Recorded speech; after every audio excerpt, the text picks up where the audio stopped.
Letting go doesn't mean we stop loving, it means we love freely. These iconic words from the Beatles carry a profound truth, one that aligns perfectly with Buddhist philosophy. But what does it truly mean to let it be? How can we embrace life's challenges without resistance, let go of suffering, and find peace in the present moment? Today, we explore the Buddhist wisdom behind this simple yet powerful phrase and how it can transform your life. Understanding suffering and its causes. Buddhism begins with a simple yet profound truth: life contains suffering. No matter who we are or where we come from, we all experience pain, loss, and disappointment. The Buddha identified this universal reality over 2,500 years ago and laid out a path to understand and ultimately overcome suffering.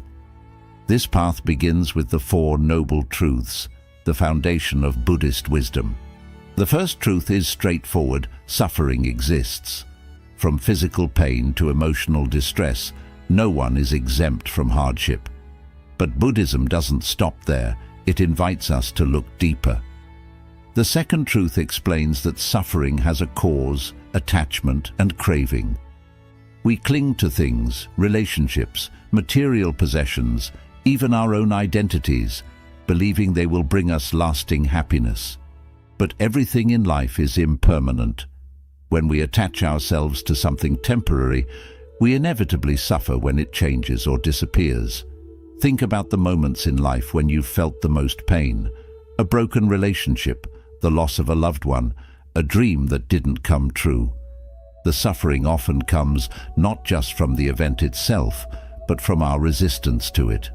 We wish things had turned out differently. We hold on to memories. We refuse to accept change. This resistance is what deepens our pain. Buddhism teaches that the way to ease suffering is not through avoidance or suppression, but through understanding and letting go. This brings us to the third and fourth noble truths. There is a way to end suffering, and that way is the Eightfold Path, a set of guiding principles that help us live with wisdom, ethical conduct, and mental discipline. But before we dive into solutions, we must first acknowledge where we are. Imagine standing in a dark room. If you try to fight the darkness, nothing changes. But if you turn on a light, everything becomes clear. Recognizing suffering is like turning on that light. It allows us to see our reality and take the first step toward freedom. So, what does this have to with Let It Be? The song reminds us that, in moments of difficulty, wisdom whispers, accept what is, let go of what was, and trust in what will be. Buddhism offers the same message. Instead of resisting pain, we acknowledge it. Instead of clinging to what we cannot control, we release it. By understanding suffering and its causes, we begin to break free from the cycles of pain that keep us trapped. And as we continue on this journey, we'll explore how to truly embrace impermanence, cultivate mindfulness, and live with a heart that is open, free, and at peace. The nature of impermanence. If there's one undeniable truth about life, it's that everything changes. The seasons shift, people come and go, our thoughts and emotions rise and fall like waves in the ocean. Yet, despite knowing this, we often resist change. We hold on to moments, relationships, and even our own identities, hoping they will remain the same. And when they don't, we suffer. In Buddhism, this concept is known as impermanence, anicca, the understanding that nothing is fixed, permanent, or unchanging. It's not just an abstract idea, it's the very nature of reality. The tree that stands tall today will one day wither. The joy we feel in one moment may turn into sadness in the next. Our own bodies, which we often take for granted, are constantly aging, cell by cell, breath by breath. But if impermanence is so natural, why do we struggle with it? The answer lies in attachment. We crave stability, certainty, and control. We build our lives around routines, relationships, and possessions, believing they will bring us lasting happiness. But when things inevitably change, when a loved one leaves, when our youth fades, when life takes an unexpected turn, we feel lost, as if the ground beneath us has disappeared. The Buddha compared life to a flowing river. We often try to grasp onto the water, but no matter how tightly we hold on, it slips through our fingers. The more we resist the current, the more exhausted we become. But when we learn to move with the flow, instead of against it, we find peace. This is where Let It Be aligns so beautifully with Buddhist wisdom. The song doesn't tell us to force things to be different or to cling to what's already past. It simply whispers, accept the flow of life. Instead of fearing change, we can embrace it. Instead of grieving what's lost, we can appreciate what was and open ourselves to what comes next. One of the most liberating realizations in Buddhism is that impermanence is not something to be feared. It's what makes life precious. If everything were permanent, there would be no growth, no evolution, no new experiences. The fleeting nature of things is what gives them beauty. A sunset is breathtaking precisely because it doesn't last forever. A song moves us because it has an ending. A deep conversation with a loved one is meaningful because we know that time is limited.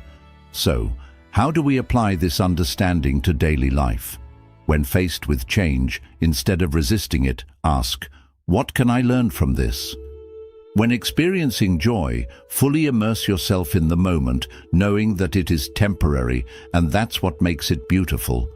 When dealing with loss, remind yourself that nothing truly disappears. It simply transforms. The people we love live on in our memories, our actions, and the impact they had on us.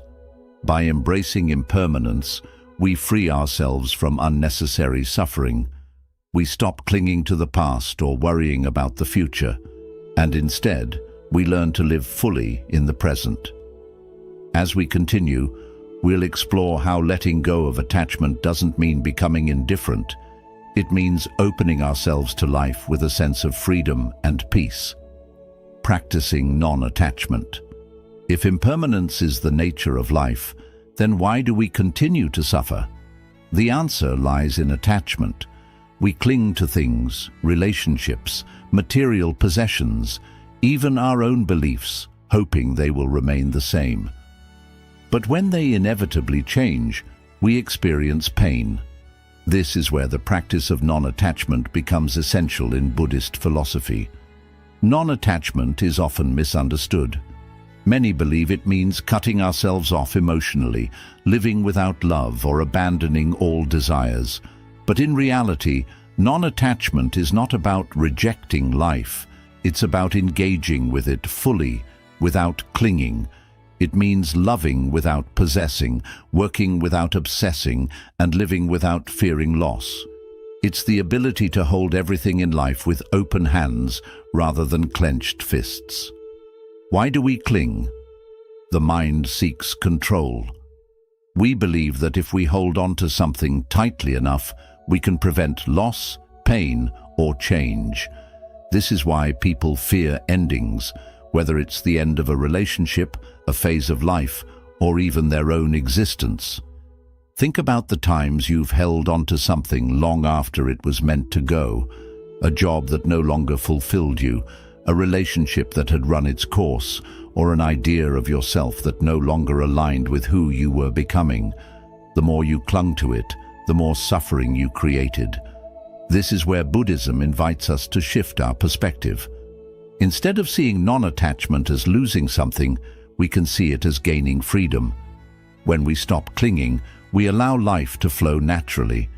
We begin to experience things as they are, rather than through the lens of fear, desire, or expectation. The illusion of ownership. Another reason we struggle with attachment is that we believe we own things, our possessions, our achievements, even other people. But in truth, we don't own anything, not even our own bodies. everything we have is borrowed from the universe, temporarily passing through our lives. Consider this: the home you live in, the clothes you wear, and the phone in your hand will all one day belong to someone else. Even the relationships we cherish are not truly ours. The people in our lives are here by their own choice, not because we have a claim over them. When we understand this, we begin to interact with the world differently. We stop trying to possess people and instead appreciate them. We stop obsessing over wealth and instead use it wisely. We stop resisting change and instead embrace it as a natural part of life. Non-attachment in love. One of the most powerful applications of non-attachment is in our relationships. Love, when mixed with attachment, often turns into possession or fear. We become afraid of losing someone, so we try to control them. We expect them to act a certain way, fulfill our needs, or never change. But real love is not about possession. It's about freedom. The Buddhist monk Thich Nhat Hanh once said, "You must love in such a way that the person you love feels free." This means loving without expecting anything in return. It means allowing others to be themselves rather than trying to mold them into who we want them to be. It means appreciating every moment with someone without fearing the future. Imagine a bird landing on your hand. If you try to hold on to it, it will struggle and eventually fly away. But if you let it rest freely, it may choose to stay for a while. Love works the same way. The tighter we grip, the more we suffocate it. The more we let go, the more it can grow. Applying non-attachment in everyday life. With material things, enjoy what you have, but don't let it define you. Use possessions without being possessed by them. With people, love fully, but don't expect permanence. Cherish the time you have with someone, knowing that all relationships change. With success and failure, give your best effort, but don't attach your self-worth to the outcome. Recognize that everything in life is temporary, including achievements and setbacks. With thoughts and emotions, observe them as they come and go, without identifying with them. You are not your thoughts. You are the awareness behind them. This practice doesn't mean we stop caring. It means we stop suffering unnecessarily. It means we shift from a mindset of holding on to one of flowing with life. Let it be and non-attachment. Here's where let it be perfectly aligns with Buddhist wisdom. The song doesn't say force it to be or make it be. It simply says let it be. This is the essence of non-attachment. When life brings pain, instead of resisting it, we acknowledge it. When things change, instead of fighting it, we adapt. When we love, instead of clinging, we appreciate. By practicing non-attachment, we don't become cold or indifferent. We become free. We engage with life more deeply, love more fully, and experience peace that is not dependent on circumstances. As we move forward, we'll explore another key ingredient in this journey: patience and acceptance, the ability to trust the unfolding of life, even when things don't go as planned. Cultivating patience and acceptance. In a world that moves faster every day, patience is often seen as a luxury. We want immediate answers, instant results, and quick solutions to our problems. But life doesn't always work that way. No matter how much we try to control events, delays happen, challenges arise, and things often take longer than we expect. Buddhism teaches that patience and acceptance are essential for inner peace. The more we resist the natural flow of life, the more suffering we create for ourselves. Instead of constantly struggling against reality, we can learn to embrace it as it is. Why do we struggle with patience? At the root of impatience is attachment to expectations. We have a mental image of how things should be, how fast we should succeed, how quickly people should change, how soon we should get what we want. And when reality doesn't match our expectations, we become frustrated. Think about the last time you felt impatient. Maybe you were stuck in traffic, waiting for a response from someone, or struggling with personal growth. What was really causing your frustration? It wasn't the situation itself, but your desire for it to be different. Impatience is a form of resistance. It's the mind saying, "This moment isn't good enough. I need the next one to be better." But when we live this way, we are constantly waiting for happiness instead of experiencing it. Acceptance, the path to freedom. One of the greatest teachings in Buddhism is that suffering comes not from what happens, but from our resistance to it. When we resist reality, we create inner turmoil. But when we accept things as they are, we find peace.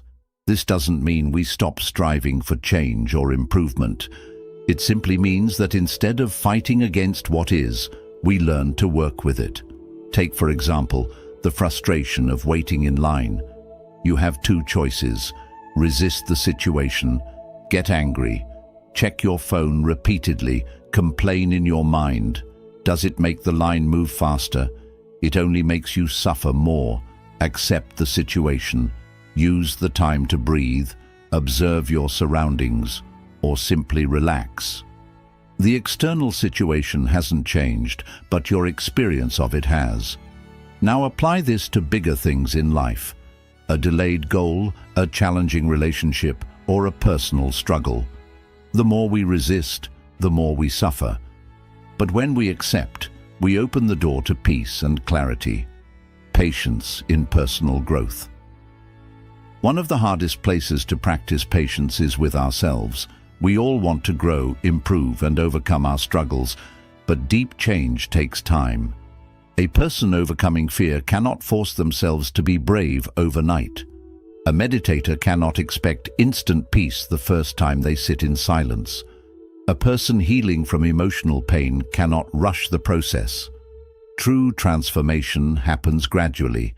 Just as a tree grows slowly from a seed, personal growth unfolds in its own time. Rushing the process only creates frustration. Instead of demanding immediate results, we can learn to trust that everything happens at the right pace. This trust is the foundation of patience, let it be, and the wisdom of patience. The song Let It Be does not tell us to force things to happen. It does not say make it be or hurry up and fix it. Instead, it offers a simple yet powerful message. There will be an answer. Let it be. This aligns perfectly with Buddhist wisdom. Sometimes the best thing we can do is stop fighting and allow life to unfold naturally. Not every problem needs an immediate solution. Not every challenge needs to be controlled. When we learn to let things be, we create space for clarity and wisdom to arise. Practical ways to cultivate patience and acceptance. Breathe when frustration arises. Take slow, deep breaths. This calms the nervous system and reminds you that there is no rush. Shift your perspective. Instead of seeing delays as obstacles, see them as opportunities to practice peace. Observe instead of reacting. The next time you feel impatient, simply notice it without acting on it. Often, awareness itself is enough to create a shift. Let go of rigid timelines. Set goals, but release the idea that they must happen exactly when you expect them to. Trust that life unfolds at the right time. Just as a flower blooms when it is ready, your life will unfold in perfect timing. By practicing patience, we align with the natural rhythm of life instead of resisting it. We stop rushing through the present moment and instead learn to live fully in it. In the next chapter, we'll explore the key to staying present. Mindfulness. The ability to experience each moment without attachment or resistance. The power of mindfulness. If patience and acceptance allow us to stop resisting life, mindfulness is what allows us to fully experience it. We spend so much of our lives lost in thought, rehashing the past, worrying about the future, or distracting ourselves from the present moment. But true peace, Clarity and wisdom can only be found here and now. Buddhism teaches that mindfulness, the practice of being fully present, is the key to breaking free from suffering and experiencing life as it truly is. The mind's endless chatter. Have you ever noticed how often your mind pulls you away from the present moment? You might be eating a meal, but instead of tasting the food, you're thinking about what you need to do later. You might be listening to a friend, but instead of really hearing them, your mind is planning what you'll say next. This constant mental noise keeps us disconnected from reality. We live in our thoughts rather than in the world around us. And when our thoughts are filled with worries, regrets, or judgments, we suffer unnecessarily. Mindfulness is the antidote to this distraction.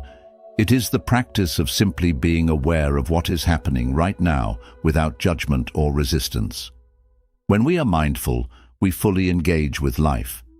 We taste our food, listen deeply, and experience each moment as it unfolds. Why is mindfulness so powerful? Mindfulness transforms our experience of life in three key ways. It breaks the cycle of automatic reactions. Instead of reacting impulsively to situations, mindfulness allows us to pause and respond with wisdom. It reduces suffering. When we stop fighting reality and simply observe what is happening, even difficult emotions become easier to handle. It deepens our appreciation for life. The simple act of being fully present turns ordinary moments into something extraordinary. Mindfulness in everyday life. Many people think mindfulness is only something you do while meditating, but true mindfulness is a way of living. You can practice it at any moment. Eating mindfully. Instead of rushing through a meal, notice the taste, texture, and aroma of your food. Walking mindfully. Feel the sensation of your feet touching the ground. Notice the rhythm of your breath. Listening mindfully. Give your full attention when someone speaks. Listen not just to their words, but to their emotions. Breathing mindfully. Take a deep breath and feel the air entering and leaving your body. This simple act can bring you back to the present moment. Mindfulness isn't about changing your life. It's about fully experiencing the life you already have. Let It Be and the Wisdom of Mindfulness. The lyrics of Let It Be invite us to embrace the present moment as it is. They don't say overanalyze it, fix it immediately, or stress about it. They simply say, let it be. When we practice mindfulness, we stop resisting reality. Instead of being lost in thought, we become fully engaged with what is happening right now. Mindfulness teaches us that the past is gone. We cannot change it. The future is uncertain. We cannot control it. The present is all we have, and it is enough. By learning to be here now, we free ourselves from unnecessary suffering. We stop getting caught in regrets or anxieties and instead find peace in simply experiencing life. In the next chapter, we will dive deeper into the practice of renunciation, the art of letting go of things that no longer benefit us, and the path that leads to it. While non-attachment teaches us to embrace life openly and mindfulness helps us fully experience the present, renunciation is the conscious decision to release what no longer serves us. In the West, the term renunciation often carries a negative image. It may bring to mind monks renouncing all possessions or people leaving their material lives behind. However, in Buddhism, renunciation is not about deprivation, it is about freedom. It's the choice to let go of what burdens us so we can live with more clarity, peace, and purpose. Why is it so difficult to let go? We hold on to many things: possessions, relationships, identities, and beliefs, often without realizing they cause us suffering. Why? Because we associate them with security, comfort, or happiness. We cling to material possessions. thinking they define our value. We hold on to unhealthy relationships because we fear being alone. We struggle to release old grudges, replaying past hurts in our minds. We resist change, even when it's necessary, because the unknown feels frightening. But Buddhism teaches us that clinging leads to suffering. When we become attached to things that are temporary, we invite pain into our lives. Renunciation is the bold act of recognizing what no longer serves us and letting it go, not out of rejection, but out of wisdom. Renunciation in everyday life. Renunciation is not just for monks. It is a practice we can apply in our daily lives. It's about making thoughtful choices to lighten our load, letting go of unnecessary possessions. Do we really need all the things we accumulate? Simplifying our lives creates space for what truly matters. Releasing unhealthy attachments, including relationships built on control, dependence, or past pain, keeps us stuck in suffering. Letting go doesn't mean we stop loving. It means we love freely. Dropping rigid expectations. Life doesn't always unfold the way we expect. When we stop trying to control everything, we open ourselves to greater possibilities, forgiveness, and moving forward. Holding on to resentment is like clutching a hot coal. It only hurts the one holding it. Renunciation is choosing peace over holding on to past pain. Every time we let go, we gain more freedom. When we stop clinging, we create room for something new. The joy of simplicity. Many spiritual leaders have talked about the joy that comes with simplicity. The less we are burdened by unnecessary desires and attachments, the lighter and freer we become. Think about moments when you felt most peaceful. Were they times of accumulation and struggle, or times of simplicity, presence, and connection? A calm morning with a cup of tea, a deep conversation with someone you care about, a quiet moment soaking in the sun's warmth. Renunciation is not about losing something. It's about returning to what truly nourishes our soul. Let it be, and embrace the quiet wisdom in letting go. And even when the night feels dark, a light still shines on me. These lyrics from Let It Be remind us that, even during tough times, peace is possible if we stop resisting. The song doesn't urge us to hold on, push harder, or take control. It gently encourages us to let go. This is the essence of renunciation. It's the understanding that we don't need to grip life tightly. We can trust, release, and let things unfold naturally. True renunciation isn't about abandoning life. It's about participating in it without clinging. It's about living with an open heart and a mind free of burdens. As we approach our final chapter, we will explore how to integrate these teachings into our daily lives so that letting it be becomes more than just a concept. It becomes a lifestyle. Bringing letting go into daily living. We've reflected on the wisdom of suffering, impermanence, non-attachment, patience, mindfulness, and renunciation. But knowing these things isn't enough. True change happens when we live out these teachings every day. How do we live the message of Let It Be? How do we cultivate a mindset of calm and acceptance, not only during peaceful times, but also amid life's ups and downs? Buddhist wisdom is not something separate from our everyday world. It's not just for monks or deep thinkers. It's meant to be lived here and now, whether we're working, cooking, talking with loved ones, or sitting quietly. Each day presents us with many opportunities to practice letting go. When things don't go as planned, instead of resisting, we accept them as they are. When emotions arise, instead of suppressing or getting lost in them, we observe them with awareness. When our plans change, instead of clinging to how we imagined things, we embrace how they are now.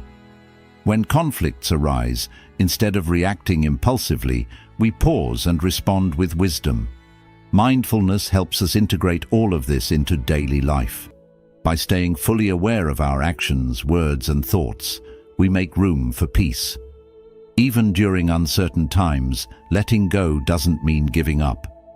Some may think let it be suggests a passive way of living, but letting go doesn't mean we stop caring. It doesn't mean we stop pursuing our dreams, working hard, or loving others. It simply means we do these things without attachment, without expecting them to unfold in a specific way, and without letting fear or control guide us. We work, but without obsession. We love, but without trying to possess. We dream, but without fearing failure.